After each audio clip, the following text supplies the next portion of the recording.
নমস্কার বন্ধুরা, তোমাদের সবাইকে স্বাগত জানাই ইংল্যান্ডের ম্যানচেস্টার থেকে একটা নতুন ব্লগে। জানো তো, দিনগুলো কাটছে খুবই ব্যস্ততার মধ্যে দিয়ে।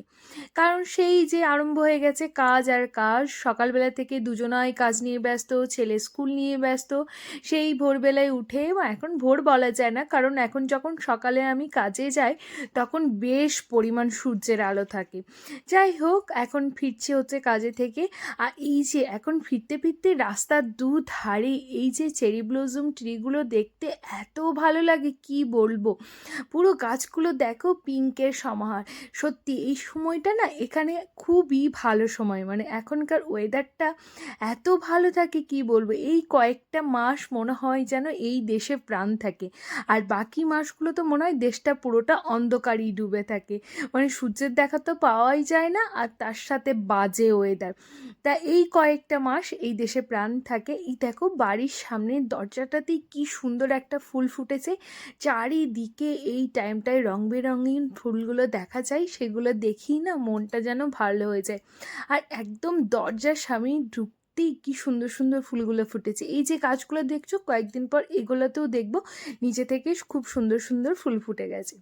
যেহেতু কাজে থেকে একটু তাড়াতাড়ি ফিরেছিলাম, সেজন্য ঝটপট করে একটু বানিয়ে নিয়েছিলাম হচ্ছে পালং শাকের পকোড়া, আর তার সাথে হচ্ছে মুড়ি। সন্ধ্যেবেলার টিফিনটা কিন্তু একদম জমে ক্ষীর। আর এখন যেহেতু সূর্যের আলো বেশ অনেকক্ষণ থাকে, তাই ওই কাজে থেকে বাড়ি ফিরে মনে হয় অনেকটাই পরিমাণ একটা টাইম পাওয়া যায়।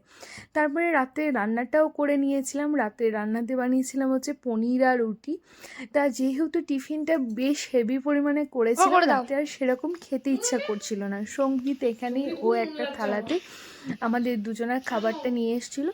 তা আমি বললাম আমি আর হাত লাগাবো না, তুমি আমাকে খাইয়ে দাও। এই যে সঙ্গীত দেখতে পাচ্ছ এখানে আমাকে খাইয়ে দিচ্ছে, সঙ্গীতই আমাকে খাইয়ে দিচ্ছে, কিন্তু আবার আমি ওর সাথে বিভিন্ন ধরনের খুনসুটি ঝগড়া করে যাচ্ছি খেতে খেতে।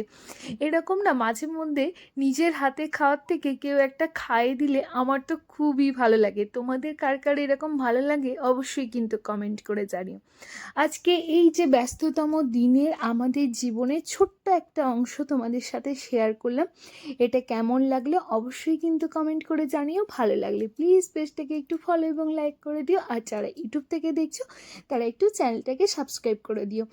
আস্তে আস্তে আমি চেষ্টা করছি ব্লগের একটু টাইমটা বাড়ানোর, তার জন্য একটু আমাকে সময় দিও।